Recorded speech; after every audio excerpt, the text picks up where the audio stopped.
this is how you can review the video game that you just purchased or played on Steam. Okay, first let's go to library and then open the game that you want to review. And in this case, I'm going to be using Moving Out as an example, and then go to store page.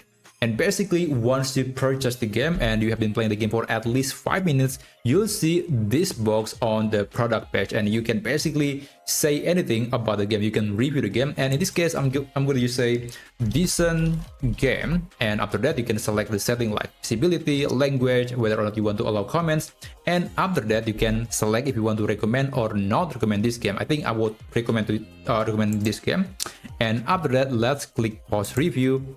And basically after that, the review will be available, and basically people can see your review, and everyone that is about to purchase the game can see your review. And that's how you can review the game that you just purchased on Steam.